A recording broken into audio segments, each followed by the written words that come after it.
สุดท้ายดอกนี้สวาก็มากันการจะดำเนินบัตรวิสาทชีวิตน้องแกศึกษาระบบนิสิต ITE จำนวนที่ปุ่มบุญได้เติบโตประจับเติบโตประหลองประจับแมนไงมุนหายไงนั่งยังมีนพี่อยู่กันแต่อยู่ปีเสได้มี experience จิตราได้หนึ่งมาใจดำเนินในขนมเอพิโซดไงนี่สุดท้ายในน้อมคลุนติดแบบนี้โอเคสุดท้ายดัลเลนหนังสุดท้ายต่อคนี้โยมชมัวรอนรัตนะคือเชียร์ในสัตว์ได้เติบโตประจับการศึกษาตะลุยจำเนียน ITE ในภูมิพนมเปญให้โยมก่อเชียร์ไต่ตาสัตว์ได้ชอบตัวบ้านในcertificate ประจับปี outstanding student ในประจำ generation ทีมบุญนั้นให้ก่อทบบ้านตัวออกการนักขนมการ exchange โปรแกรมเติมประเทศญี่ปุ่นผ่องได้โอเคคือแบบพิซซ่าก็จานเลยยมใหญ่มันดังจังปันได้ยมใหญ่มันยังพลัดแนวน้องคนไอ้ยมชั่วด่าเล่นไงนั่งยมจีฮอสเลยขนมเอพิโซดไงนั่งให้จังโซรัตนะแทไปโจมาตะโบกโจเรียน ITE ตะโบกนั่งโจเรียนตามจัดขลุ่นไอ้หรือก็แม่เนี่ยโจเรียนโดยซาแต่ขลุ่นไอ้สลัง IT ตั้งปีแม่ตั้งปีเรียนวิทยาลัยหรือก็ใจดอนไอ้มาเรียน ITE มั้งคนได้เล่นสุราษฎร์หนูนั่งจังตั้งปิดดามมาลอยนั่งคือยมเหมือนจีเนี่ยได้เมียนกลมน้องด้วยก็ก็ได้สมัยจังเห็น IT นั่งตั้งปิดตูดมาแต่คืออันนั้นเวียไปแต่ยมจะโจเห็นอันนั้นนั่งคือได้ซาแต่ยมจัง explore คนไอซ์ได้ซายอดดังฮาตาจังเรียนจำเนียนยจังเตอร์ก็กระแทกเมียนแต่ IT นั่งไอ้ได้เวียเรียนเตอร์จมูกยมเจียงเกจังให้บ่ายมโจเรียน IT นั่งเตอร์ให้ก็ออกคนไอเหมือนแต่ได้บ้านจะยอดจำเนียนเหมือนนั่งได้เธอยมโยดดังจรานักขนมปัจจัยวิจัยให้ก็บ้านคลายเฉียนยมนักขนมไงนั่งผ่องได้จังไปจอมาเรียน ITE ตะบงมีอะไรไม่ได้จำพวก ITE vậy chắc sẽ đánh tớiไปโจngay từ buồn nó cứ được sai dân riêng nó cho anh thì phần mũi á, rồi bây giờ chẳng lan can cho đó, nôm tại đó cho anh thì phần mũi nó lặng bay biết trộn lặng hot khăngเหมือนtên mà quá hay, bây giờ bị soi cái khác bị IT nó cứ đăng tầm mũi á the, mà hiện IT cứ từ sai cột đăng tập phần là người phổ ca cho nó cứ IT nó cứ toàn miền trời ca là bảy đôi là lờ là nghề chẳng tới cứ đăng thầm là the, hiện IT từ sai cột tập phần lần hai ngày khỏi tới cứ đăng là khai chỉ là từ sai cột, này còn tới đăng là sai cột mà mọi việc đăng tập phần là nghề, đôi khi này cái nhóm cho mà tụi em cắt chẳng này, khi em xem cái bị dây cột để thấy và nhóm vánh chạy đón đấy này mà riêng ấy thì nó chạy đón khăn mỏng, bởi sao ta bạn này hai đứa con tới mau và đòi, bạn thấy actually not bad, hay mà hiện IT is bài này kia,สบายติ๊กไปโจมาตะบงไปโจเรียนตะบงไอ้แก่หรือก่อนมีมัดแผลมาจุ่มวยไปมาเห็นตะบงนั่นคือมันไอ้สดมอง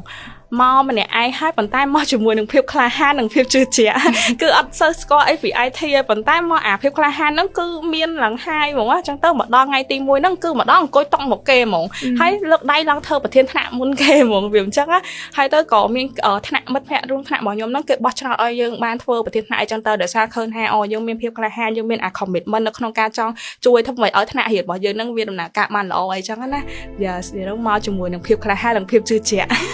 ใครเห็นจังแบนเมียนแบบวิสาชนะเนี่ยแบนตัวเอกแชงให้คลาสชีท็อปสตูดันในเครื่อง ITE จำนวนทีมบุญนั่งติดจำแบนหายไปนั่งจีอีเดย์เมย์เนี่ย ITE ยังแต่งเป็นอีเดย์รอชแนมให้ไปนั่ง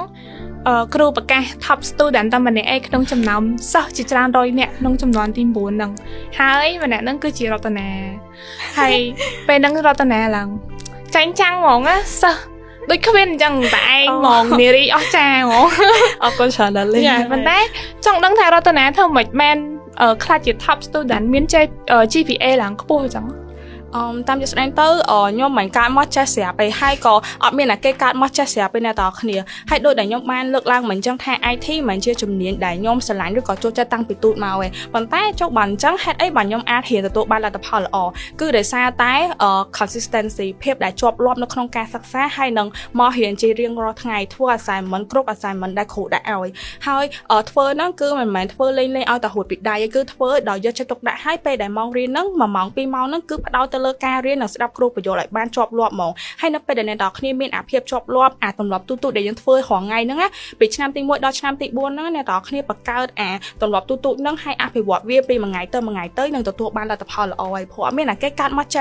ให้ตัวใบยังอัดมันเรียนเนอจำเนียนเดี๋ยวยังสลายจังเรียนกับเปิดแม่นปันใต้ยังเนอแต่ไม่ออกการอัดเรียนหนังบ้านเราดูขณีสำคัญเหลือการประดับยาจัดการตั้งจัดหนังเดี๋ยวยังจังแทงจังจมบุญไอ้คนไอ้ทั่วเวียบ้านเราอะนั่งในดอกนี่ประกาศจะเถิดมาเลย ហើយច្រើនណាគាត់ថាបរិបត្តិជំនាញខ្លួនយើងដូចមិត្តភ័ក្តិដូចសាលាដូចគ្រូជាអីដែលជំរុញឲ្យយើងមានការសិក្សាល្អអត់ឬក៏ GPA ល្អអត់ ប្រកាសដែលលិននឹងឲ្យយើងត្រូវការឲ្យមានការជំរុញបន្ថែមពីលោកគ្រូអ្នកគ្រូហ្នឹងគឺគាត់គឺជា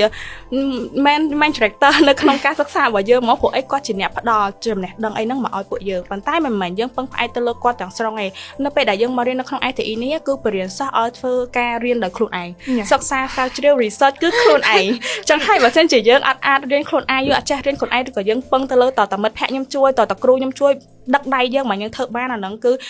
វាអាចនឹងមាន challenge ខ្លាំងហើយអញ្ចឹងហើយយើងត្រូវរៀនខ្លួនឯងហើយការដែលយើងរៀនខ្លួនឯងហ្នឹងគឺវាជួយឲ្យយើងហ្នឹងមានសមត្ថភាពនៅក្នុងការពេលដែលយើងបញ្ចប់ពីនេះទៅយើងចូលធ្វើការទៅក៏វាងាយស្រួលទៅតាមហ្នឹងដែរហើយនៅក្នុង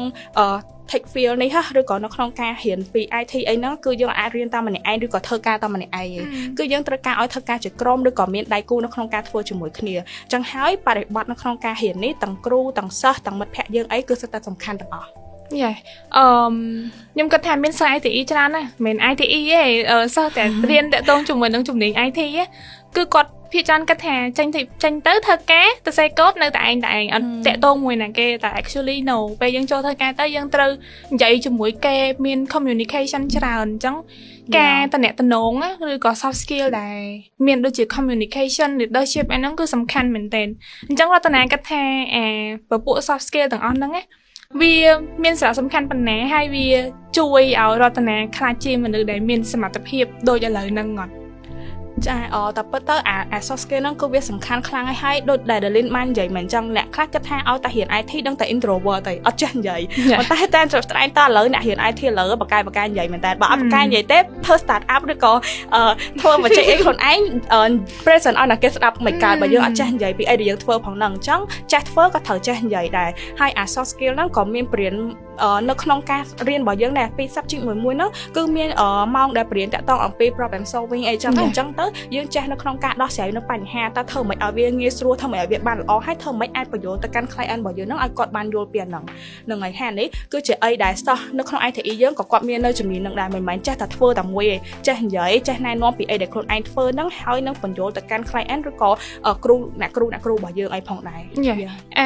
actually ចំណុចដែលរតនាលើកឡើងថា ITE យើងមានតាក់ទងជាមួយនឹង soft skill អីហ្នឹងខ្ញុំស្រឡាញ់មែនតើពួកអីខ្ញុំចាំបានថាពេលចូលឆ្នាំទី1មានជំនាញដូចជា critical thinking មានតាំងពីអរិយធម៌ទៀតខ្ញុំឆ្ងល់ថាចាំមិនរៀនធ្វើអីមិនក៏មិនរៀនទៅសេកូដទៅចាំមិនរៀនអីចឹងធ្វើអីតែដល់ពេលយើងចេញមកចាប់ផ្ដើមប្រឡូកចូលកន្លែងការងារយើងដឹងថា soft skill គឺសំខាន់មែនតើអញ្ចឹងផ្ដាំទៅសិស្សបងអូនណាកុំចេះតែខំប្រឹងតែសេកូដតែខ្ញុំដឹងថា coding វាសំខាន់វាសំខាន់សម្រាប់hard skill របស់យើងរលុយតាមអាហ្នឹងប៉ុន្តែ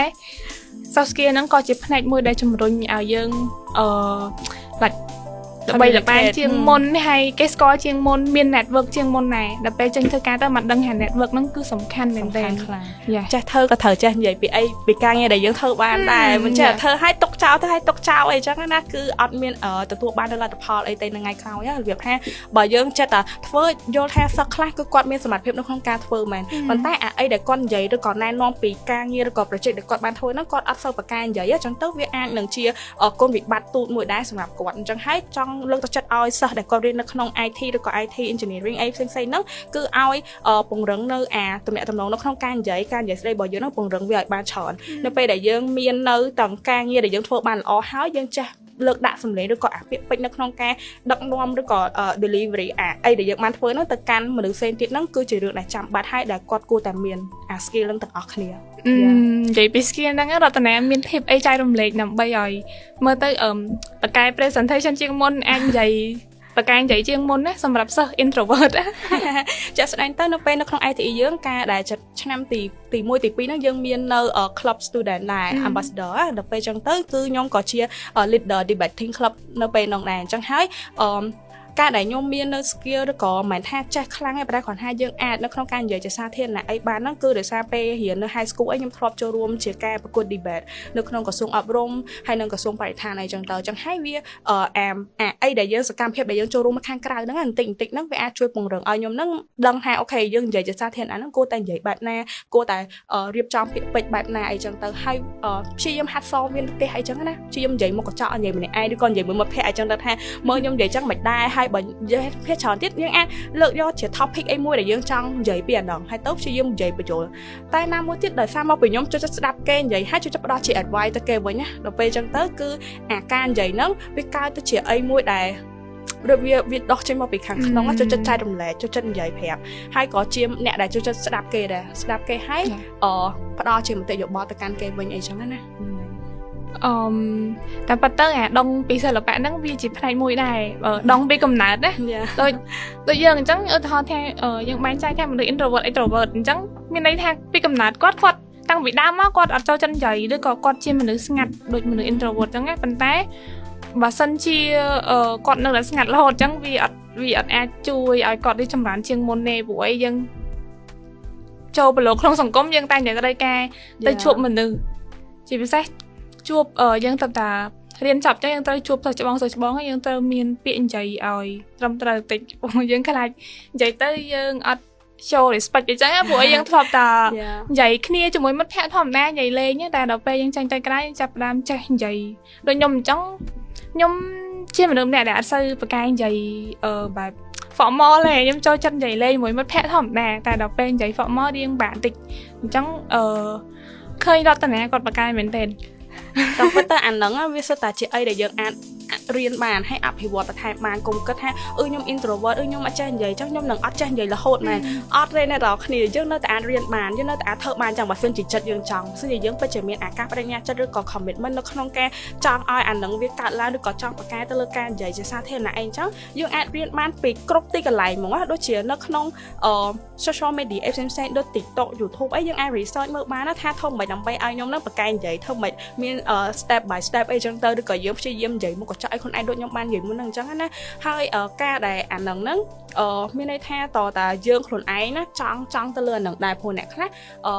គាត់ introvert មែនប៉ុន្តែគឺគាត់មានអាចិតមួយថាខ្ញុំចង់បង្កែដូចបងនេះខ្ញុំចង់បង្កែនិយាយអីចឹងនៅផ្ទះគាត់ហាត់សមគាត់និយាយ1 2 3ឬក៏គាត់មានជា competition អី debate អីចឹងទៅគាត់ព្យាយាមចូលឲ្យបានច្រើនហើយការដែលចូលរួមទៅនឹងសកម្មភាពនៅខាងក្រៅដូចជា debate ការប្រកួតនិយាយជាសាធារណៈអីហ្នឹងគឺជារឿងដ៏សំខាន់មួយដែលយើង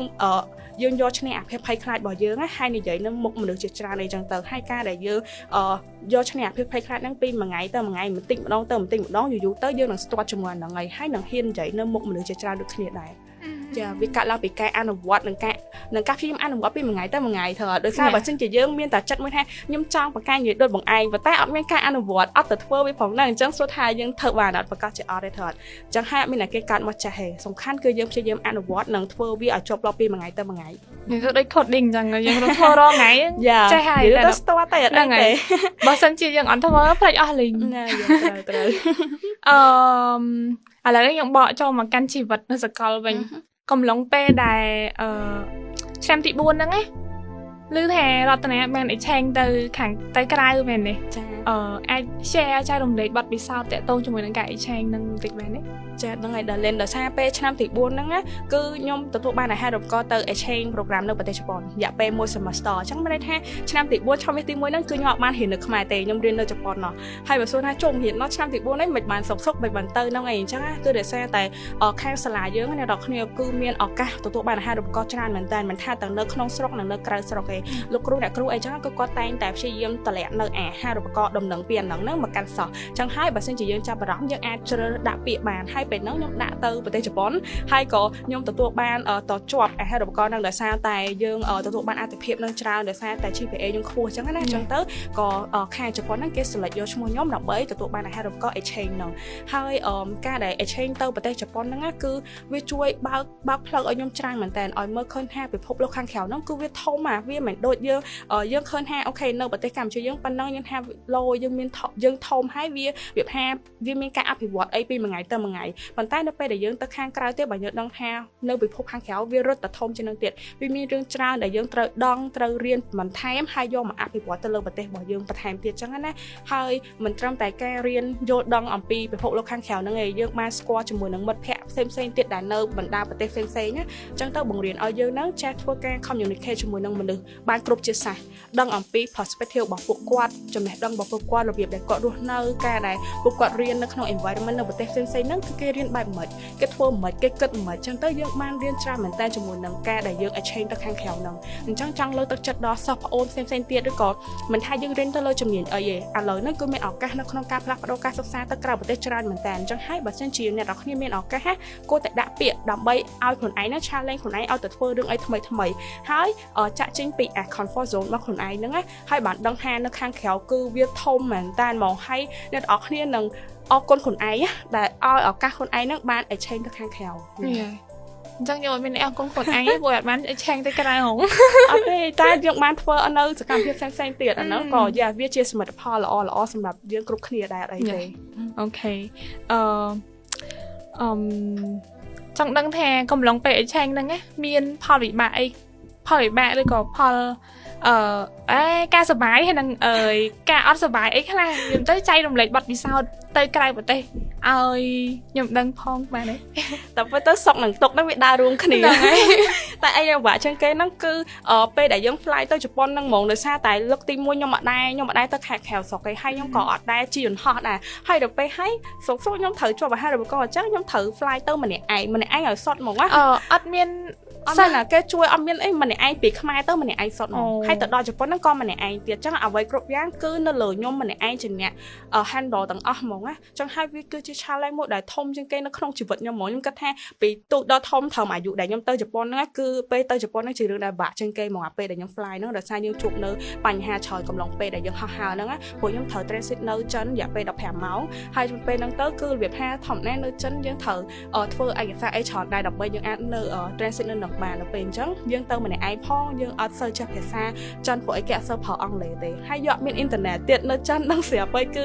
យើងប្រើប្រាស់តាកម្មវិធីរបស់ប្រទេសចិនទេដល់អញ្ចឹងដូច Telegram Facebook Instagram អីគឺយើងប្រើបានទេទោះបីយើងមាន Wi-Fi របស់គេក៏ដោយពេលហ្នឹងគឺពិបាកខ្លាំងមែនតើកន្លងពេលដែល fly ហ្នឹងប៉ុន្តែអត់អីទេគឺខ្ញុំនៅធម្មតាដល់ថ្ងៃហ្នឹងហើយដល់ពេលទៅដល់ប្រទេសជប៉ុនអ្វីៗគឺស្រស់បំប្រងឡើងវិញអ្នកនរគ្នាវាសាកូរ៉ាឡើងរិចចាគឺពិតជាល្អមែនតែពេលនៅជប៉ុនដោយសារតែប្រជាជននៅហ្នឹងគឺគេល្អ environment រស់នៅក៏ល្អដែរហើយតែតង់ពីការសិក្សាវិញក៏ល្អដូចគ្នាខ្ញុំមានclassmate ដែលគាត់មកពីប្រទេសផ្សេងៗទៀតអីចឹងតែគាត់ថាពីខ្មែរយើងទៅមានតែខ្ញុំម្នាក់ឯងទេអញ្ចឹងទៅខ្ញុំព្យាយាម adapt ខ្លួនជាមួយនឹងបរិបទដែលគេរស់នៅបរិបទដែលគេសិក្សានឹងគេធ្វើមិនហើយព្យាយាមធ្វើមិនឲ្យបានល្អបំផុតតាមដែលអាចធ្វើតែបានណាព្រោះយើងតែម្នាក់ឯងអត់មានតែគេមកជួយខ្ញុំបានទេវាពេលហ្នឹងអញ្ចឹងហើយពីជប៉ុនមកខ្មែរគឺឆ្ងាយពីគ្នាខ្ញុំអត់អាចថាអូខ្ញុំ burn out អី then ខ្ញុំត្រឡប់មកខ្មែរវាភ្លាមៗអីចឹងណាអ៊ុយអត់កើតទេដោយសារយើងត្រូវជិះរថភ្លើងជិះអីវា step process ហ្នឹងវាស្មុគស្មាញមែនតើហ្នឹងហើយអញ្ចឹងហើយធ្វើមិនក៏ដោយត្រូវតែអត់ទ្រាំហើយនឹងព្យាយាមខំរៀននៅអីដែលគេឲ្យយើងចង់រៀនចង់អីហ្នឹងគឺរៀនពីវប្បធម៌ពី culture ពីវប្បធម៌របស់គេហ្នឹងឲ្យបាន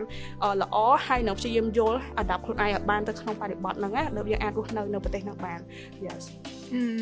ខ្ញុំទៅយើងទៅខាងក្រៅតែវាមិនស្រួលទេមែនទេស្រួលទេប៉ុន្តែជាបបិសោតដែលល្អមែនតើដែលអ្នកនរគ្នាគួរតែមានអាបបិសោតហ្នឹងម្ដងក្នុងជីវិតថាវាលំបាកហ្នឹងលំបាកមិនវាអញ្ចឹងណាព្រោះអីអាការលំបាកហ្នឹងឯងវាជាការចងចាំមួយដ៏ល្អឲ្យយើងដឹងថាអូខេពេលហ្នឹងនៅអាយុប៉ុណ្នេះនៅអាយុខ្ញុំអាយុ20ឆ្នាំឬក៏19ឆ្នាំខ្ញុំធ្លាប់បានហោះទៅជប៉ុនម្នាក់ឯងខ្ញុំជួបរឿងពិបាកខ្លាំងប៉ុណ្នេះអញ្ចឹងអាការឈឺចាប់ឬក៏អាភាពលំបាកដែលយើងបានជួបហ្នឹងវាគឺជាការចងចាំមួយដែលល្អហើយថ្ងៃក្រោយទៅយើងអាចចែកម្លែកទៅកាន់អ្នកមនុស្សផ្សេងៗទៀតឲ្យគាត់បានដឹងអញ្ចឹងថាពេលហ្នឹងជួបរសជាតិមិនខ្លះប្រៃល្វីងជូរចត់អីមកទាំងអស់មកនេះទាំងគ្នាខ្ញុំគិតថាពេលហ្នឹងទៅមានសិស្សខ្មែរយើងទៅជាមួយតា តាមពិតទៅ តែ តែ ម្នាក់ឯងអត់សតហ្មង អូ ខ្លួនទីពឹងខ្លួនខ្លាំង ពេលហ្នឹងឡើង independent ហ្មងចឹង ហ្នឹងថាតែសារខ្លួនឯងដែលមានអាភាពក្លាហានហ្នឹងទៅព្រោះអួយអត់ដែរស្គាល់តែអត់ដឹងជិះយន្តហោះមិនទេអត់ទៅមនុស្សអត់ដែរជិះយន្តហោះអត់ដែរទៅណាឆ្ងាយហ្មងបើថាយើងនៅក្នុងភ្នំពេញអញ្ចឹងព្រោះអីទៅខ្ញុំអ្នកនៅភ្នំពេញអញ្ចឹងទៅខ្ញុំអត់ដែរនៅឆ្ងាយពីម៉ាក់ប៉ាទៀតព្រោះខ្ញុំនៅផ្ទះមួយពួកគាត់អីចឹងណាអញ្ចឹងហើយយកដែរចេញទៅណាដូចអ្នកខ្លះគាត់មកពីខេត្តអញ្ចឹងគាត់មិនត្រូវដូរផ្លាប់ដូរពីខេត្តមកភ្នំពេញអញ្ចឹងអាចថាគាត់នៅឆ្ងាយពីគ្រួសារវា at least ក៏គាត់មានអារម្មណ៍ថាស៊ាំនៅឆ្ងាយពីម៉ាក់ប៉ាតែខ្ញុំវិញនៅមួយម៉ាក់ប៉ាខ្ញុំតាំងពីទូដល់ធំហ្មងហើយដល់ពេលសុខខ្ញុំត្រូវ fly ទៅជប៉ុនម្នាក់ឯងអញ្ចឹងហើយជារឿងដែលធំសម្រាប់ជីវិតខ្ញុំខ្លាំងហ្មងតែអរគុណដែលរតនាគឺអត់បោះបង់ហើយនៅតែអាចហោះហើរទៅដល់ប្រទេសជប៉ុនបានដោយសុវត្ថិភាពហើយត្រឡប់មកវិញមកដល់ខ្មែរយើងដោយសុវត្ថិភាពទៀតប្រត់ខ្លួនឯងមួយ យើងចេញពីជប៉ុនយើងមកខ្មែរវិញ ហើយចាំមកយើងចូល ITE ដោយរតនានិយាយតាំងពីដើមមកចង់ថានៅក្នុង ITE គឺគ្រូគាត់ចែករំលែក opportunity ដូចជាការ exchange scholarship ទៅក្រៅច្រើនមែនទែនគ្រូផ្ញើមករហូតតាម Telegram group ហ្នឹងហើយអាវាអាស្រ័យលើយើងឯងថាយើងហ៊ានអត់នៅក្នុងការចាប់យកឱកាសទាំងអស់ហ្នឹងព្រោះអីបើសិនជាមើលតរតនាក្លាហានហ៊ានចាប់យកអាហ្នឹងទាំងតែខ្លួនឯងពងតែរៀនឆ្នាំទី4ហ្នឹងចិត្តផ្ទុយចិត្តចាប់ហើយតបមកទៅ exchange មានសិស្សជាច្រើនដែលគាត់អត់ហ៊ានទេហើយម្នាក់ហ្នឹងក៏អត់ខ្លួនខ្ញុំដែរខ្ញុំអត់ហ៊ានទេតាមពិតទៅយើងមានអារម្មណ៍ថាខ្លាចអត់ដឹងមិនមានអារម្មណ៍ថាអត់មាន confidence ជាមួយខ្លួនឯងហ្មងយ៉ាមកដល់ដំណាក់កាលនេះហើយលេងខ្លាចជានិស្សិតហើយបន្ទាប់មកមានអារម្មណ៍ថាស្ដាយបើពេលហ្នឹងអត់ធ្វើដូចគេអត់ apply ទៅនេះទៅនោះដូចគេទៅលយបាត់ឃើញរតនាលយអត់លយហ្មង អត់ទេកុំគិតចឹងមានន័យថាតែពិតមនុស្សយើងដូចថាយើងមានអាកោដៅនៅក្នុងការរៀននឹងអត់ដូចគ្នាអញ្ចឹងហើយបើសិនជាឃើញថាខ្ញុំពេលការណារៀននឹងមាន achievement 1 2 3អីអញ្ចឹងទៅឬក៏បាន exchange ទៅខាងក្រៅខ្ញុំលយហើយចឹងបើអ្នកផ្សេងទៀតអត់បានទៅគេអត់លយមែនតែពិតមិនអញ្ចឹងហើយក៏មិនមានន័យថាគេអត់ចេះដែរដោយសារតែដូច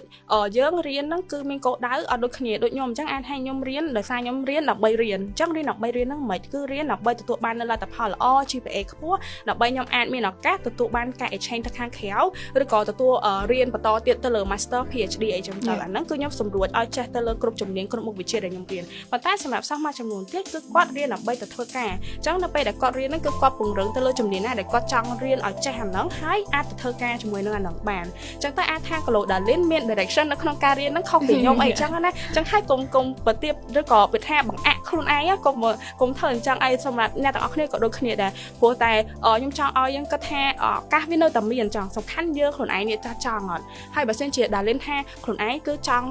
បន្តការសិក្សាទៀតដែរឬក៏ចង់ exchange ទៅខាងក្រៅអីទៀតមានឱកាសច្រើនមែនតែអត់មានឱកាសដែលនៅក្នុងសាលាយើងក៏មានឱកាសនៅខាងក្រៅទៀតដែរសំខាន់យើងខ្លួនឯងនេះបើកចិត្តឲ្យខ្លួនឯងហ្នឹងហ៊ានសាកល្បងធ្វើអត់ព្រោះបើសិនជាយើងសាកល្បងធ្វើ at least ក៏យើងនឹងថាយើងជាប់ឬក៏ធ្លាក់ដែរត្រូវអត់ប៉ុន្តែបើយើងអត់បានសាកល្បងទេឱកាសធ្លាក់ហ្នឹងក៏យើងអត់មានដែរអញ្ចឹងហើយផ្ដល់ឱកាសឲ្យខ្លួនឯងសាកល្បងធ្វើសិនទៅធ្លាប់អានសៀវភៅមួយហ៊ានបរាជ័យដែល TOEFL សៀវភៅហ្នឹងល្អមែនតើបើសិនជាសិស្សប្អូនឬក៏អ្នកស្ដាប់គាត់ខ្លាចបរាជ័យអានសៀវភៅហ្នឹងព្រោះអីវាលក្ខណៈថាភាពបរាជ័យឬក៏ fail ហ្នឹងវាជាផ្នែកមួយនៃភាពជោគជ័យនៅពេលដែលយើងបរាជ័យដំបូងខ្ញុំមានអារម្មណ៍ថាបាក់តែដល់ពេលយើងក៏លេចមើលក្រោយទៅវាជារឿងសាមញ្ញហើយវាជាអីមួយដែលអាចបរៀនយើងឲ្យមកដល់ឥឡូវហ្នឹងព្រោះបើយើងអត់មានអាភាពបរាជ័យហ្នឹងទេក៏យើងអត់មើលអត់បានទៅដល់អាភាពជោគជ័យឬក៏អាលទ្ធផលឥឡូវហ្នឹងដែរហើយដូចអាភាពតែពិតខ្ញុំក៏ជាមនុស្សដែលខ្លាចបរាជ័យដែរគឺខ្ញុំខ្លាចបរាជ័យខ្លាំងហ្មងមានន័យថាពេលដែលខ្ញុំធ្វើអីមួយឬក៏ខ្ញុំដាក់ពាក្យអីមួយអញ្ចឹងតើតើខ្ញុំជឿជាក់ថាខ្ញុំនឹងជាប់បើខ្ញុំដាក់តែតែពិតអាការដែលគិតបែបហ្នឹងវាអត់ល្អទេវាប្រអាក់ខ្ញុំនៅក្នុងការ apply ទៅលើអាហារូបករណ៍ផ្សេងៗទៀតឬក៏ធ្វើនៅ competition អីផ្សេងៗណាការចូលរួមប្រកួតអីនានាព្រោះតែគឺខ្ញុំដូចថាបង្អាក់ខ្លួនឯងថាចាដាក់អាហ្នឹងតតែជាប់បានដាក់ដល់ពេលអញ្ចឹងទៅអាចុះបានហ្នឹងខ្ញុំគិតថាអត់ជាប់គឺខ្ញុំអត់ដាក់ហ្មងដល់ពេលអញ្ចឹងហើយយើងខាតបង់ឱកាសនៅក្នុងការចូលរួមនៅកម្មវិធីផ្សេងៗច្រើនមែនតើអញ្ចឹងហើយចង់លើកទឹកចិត្តទៅកាន់អ្នកទាំងអស់គ្នាដោយសារតែខ្ញុំក៏ព្យាយាមយកឈ្នះនៅអាភាពភ័យខ្លាចនៅក្នុងការបរាជ័យហ្នឹងដែរហើយខ្ញុំធ្វើបានអ្នកទាំងអស់គ្នាក៏ធ្វើបានដូចគ្នាដែរកុំខ្លាចបរាជ័យដោយសារយើងអាចយកលុយទៅទិញភាពជោគជ័យបានតែយើងយកលុយទៅទិញភាពបរាជ័យអត់បានទេណាអញ្ចឹងតតែសាករសជាតិអាភាពបរាជ័យហ្នឹងដឹងថាអាហ្នឹងវាលំបាកមិនវាឈឺចាប់មិនតតែមានអាភាពបរាជ័យហ្នឹងបើយើងមានភាពជោគជ័យហើយបើយើងដឹងថាផ្លូវដែលដើរទៅរកភាពជោគជ័យហ្នឹងវាដើរតាម តាមណាព្រោះបើយើងអត់ទាន់បរាជ័យហងអញ្ចឹងយើងមិនដឹងថាដើរទៅណាចេះដើរនឹងរបៀបអញ្ចឹងណាអញ្ចឹងឲ្យសាកផ្ដល់ឱកាសឲ្យខ្លួនឯងសាកល្បងទៅហើយនឹង make mistake it's okay to make mistake យើងនឹង learn ពី mistake ទាំងអស់ហ្នឹងរ៉ៃរាប់ច្រើនមែនទែនអញ្ចឹងត្រឡប់មក ITE យើងវិញចង់ឲ្យរតនា share tip ឬក៏ advice មួយចំនួនទៅកាន់សិស្សប្អូន ITE ដើម្បីធ្វើម៉េចឲ្យគាត់ខ្លាចជា top student ដើម្បីឲ្យគាត់អាចមានឱកាសបាន exchange ទៅក្រៅដោយរតនាអូខេអញ្ចឹងពីខ្ញុំទៅគឺដោយសារដូចខ្ញុំបានបញ្ជាក់មុនហ្នឹងអត់មានតែគេកើតមកចេះទេអ្នកនរគ្នាសំខាន់លើខ្លួនយើងមាន commitment ឬក៏គោលដៅនៅក្នុងការចង់រៀនរបស់យើងហ្នឹងអញ្ចឹងបើសិនជាយើងកំពុងតែរៀនឆ្នាំទី1ឬក៏ទី2ទី3អីអញ្ចឹងយើងនៅតែមានឱកាសនៅក្នុងការ reset ឡើងវិញនៅ goal គោលដៅរបស់យើងហ្នឹងថាយើងចង់រៀនហ្នឹងរៀនដើម្បីអីគេបើសិនជាយើងគិតថាខ្ញុំរៀនដើម្បីខ្ញុំចង់រៀនបន្តទៀតចង់ទទួលបាននៅឱកាសផ្លាស់ប្ដូរការសិក្សាទៅខាងក្រៅឬក៏ខ្ញុំចង់រៀនបន្តទៅលើ master PhD អីអញ្ចឹងទៅគឺអ្នកនរគ្នាអាចសិក្សាឲ្យបានខ្លាំងពង្រឹងខ្លួនឯងឲ្យបានខ្លាំងទៅលើគ្រប់ subject ដែលយើងរៀនមកព្រោះតែនៅក្នុង ITE នេះគឺយើងរៀនច្រើន subject មែនតើអ្នកនរគ្នាយើងអាចធ្វើជា web developer front end back end mobile និងឲ្យខាង network អីក៏បានដែរអញ្ចឹងយើងមានជំនាញច្រើនអញ្ចឹងហើយដើម្បីទទួលបាននៅ GPA ខ្ពស់ឬក៏ខ្លាចជា top student គឺយើងត្រូវបកកែឲ្យបានគ្រប់មុខវិជ្ជាហ្នឹងហ្មងខំប្រឹងតាមដែលអាចធ្វើទៅបានហើយធ្វើ assignment មេរៀនដែលគ្រូដាក់ឲ្យហ្នឹងគឺព្យាយាមធ្វើវាឲ្យបានជាប់លាប់ហើយមួយវិញទៀតបើសិនជាអ្នកទាំងអស់គ្នាមានគោលដៅនៅក្នុងការរៀនដើម្បីចង់ធ្វើការទទួលបានការងារណាមួយល្អអញ្ចឹងគឺព្យាយាមពង្រឹងនៅជំនាញមួយហ្នឹងឲ្យបានល្អឧទាហរណ៍អ្នកទាំងអស់គ្នាចង់ធ្វើជា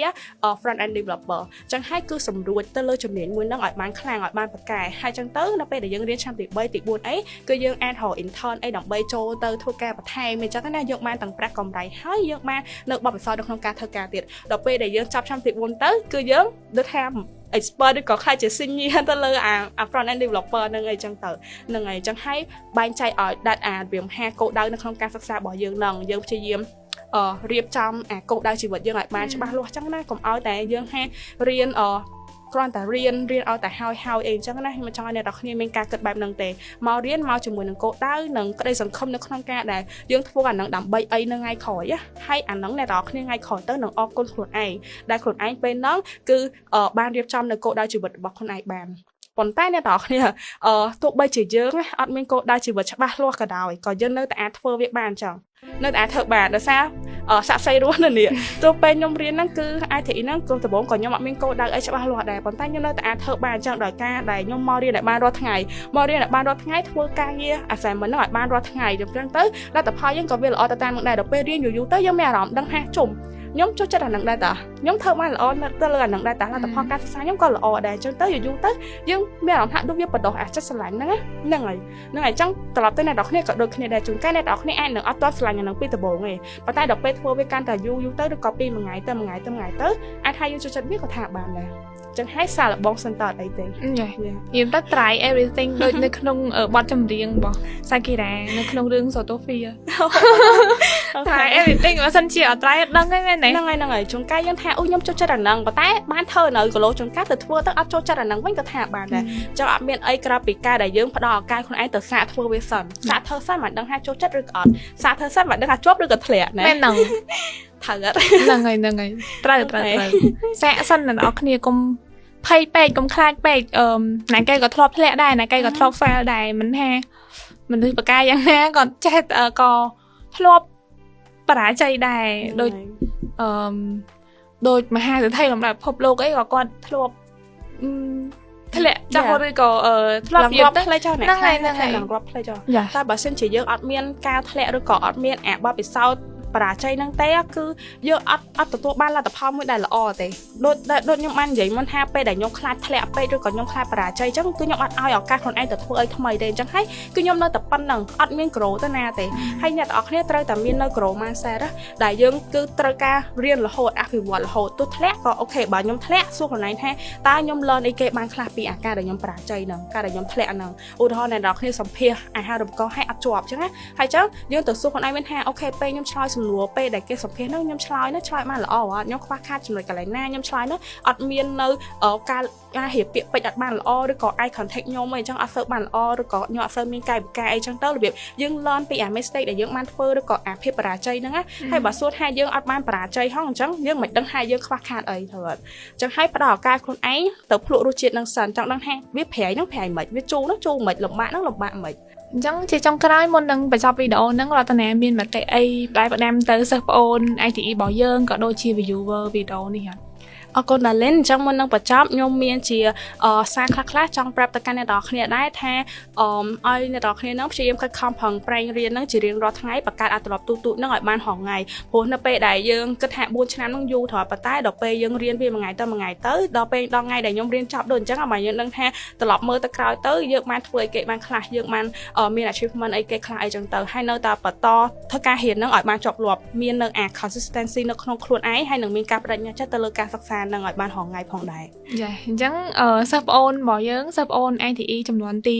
10 11អីកុំភ្លេច tag advice របស់បងរតនាដើម្បីបាន GPA ខ្ពស់ដូចគាត់អញ្ចឹងso អរគុណរតនាសម្រាប់ការចែករំលែកថ្ងៃហ្នឹងហើយចាយើងដូចបើសិនជាមានកំហុសខុសឆ្គងអីគឺ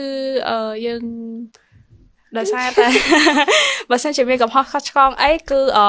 ដោយសារតែនេះគឺជាបទពិសោធន៍នៃការចែករំលែកផ្ទាល់ចេញពីខ្ញុំឯងដូច្នេះហើយសង្ឃឹមថាអ្នកទាំងគ្នាអាចរៀនបានជាមួយនឹងបទពិសោធន៍ហ្នឹងហើយបើសិនជាមានកំហុសខុសឆ្គងអីកន្លែងណាអីកុំបកកាយបកាន់ពួកខ្ញុំអីដោយសារតែយើងចែករំលែកហ្នឹងគឺចេញមកពីពួកយើងទាំងពីរនាក់អីហ្នឹងចាអញ្ចឹងអរគុណច្រើនអ្នកទាំងគ្នាបាយបាយ